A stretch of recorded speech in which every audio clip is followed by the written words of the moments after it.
हे आता जवळपास 14 वर्षीय संस्थेला आहे. मला वाटतं 250 लिटरच्या आसपास क्वालिटी सुद्धा मला वाटते 8-5 फॅट लागते म्हशीची. नमस्कार.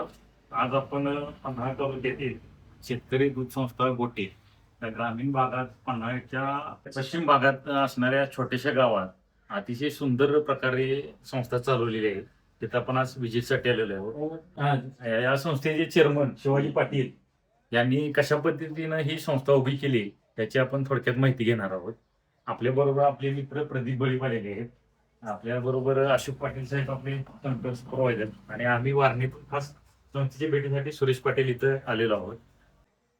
तर आपण आता शेतकरी दूध संस्था गोटे या दूध संस्थेची आपण प्राथमिक माहिती घेणार आहोत. चेअरमन साहेब, कधी दूध संस्था चालू झाली? 14 वर्ष 14 वर्ष. कशी चालू केली, काय केलं? गावात चालू केली. बर. फळं होते अगोदर ते मी इकडे करून घेतले आम्ही. हा हा हा. त्यामुळे आम्ही पहिल्यांदा आमचं 40 दिवसात किती सभासद त्यावेळी होती आपली चालू झाली त्यावेळी? सभा आहे येत होतं. कमी होत कमी होतं जरा. बरं. आमच्या संस्थाची हेच फार्मात चालत जाईल. लोक आमच्याकडे यायला लागले सांगता येत होता. बरोबर. त्यावेळी दळणवळण सोयी सुद्धा खूप कमी कमी होत. आपल्याला चालू केलं.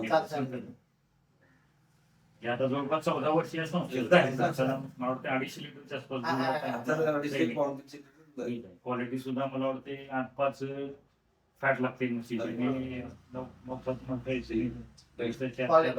क्वालिटी एक नंबर आहे. तशी भागात सुद्धा तशी भागात आपली संस्थाला टॉपलाच आहे. क्वालिटीच्या बाबतीत पण आणि दुधाच्या बाबतीत पण. आणि सभाला आम्ही सगळ्या सोयी देतो पाहिजे. सभासद तुम्ही काय काय देताय म्हणजे? सभाला डोळे बोलत संघाकडे येतो तेवढाच आम्ही आमच्या घालतोय आणि तेवढाच आम्ही मस्त घालतोय संस्थेला.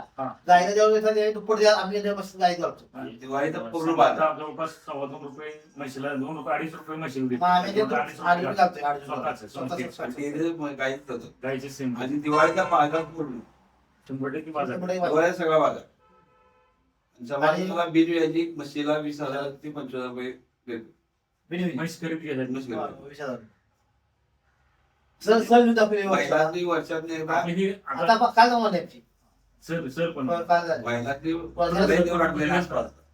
पावस गणपतपुळे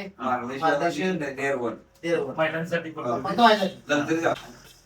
ते आम्ही आता विजिट केल्यानंतर म्हणजे ग्रामीण भागात सुद्धा अशा पद्धतीने चांगल्या पद्धतीने काम करणार मिल्क मशीन दाखवलं म्हणजे इको मिल्क वर सुद्धा ग्रामीणला टेस्टिंग होते. ही म्हणजे कौतुकास्पदच बाब आहे का की काही काही ठिकाणी अजून सुद्धा चांगल्या भागात सुद्धा होत नाही. त्या भागात मी आता 2-3 संस्था फिरलो तर मला हे ऑब्झर्व झालं की क्वालिटीला महत्व आहे. आणि लोक जे संघाची जी योजना आहे आणि संघाची जी क्वालिटीची धोरण आहे, शासनाची जी क्वालिटीची धोरण आहे ती खरोखरच ग्रामीण भागात राबते.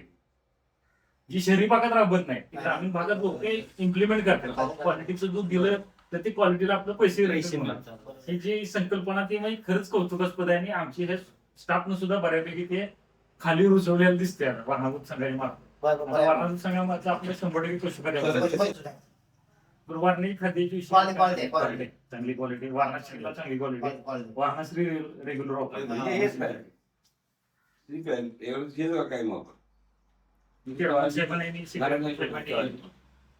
चांगली माहिती आपल्याला दिली.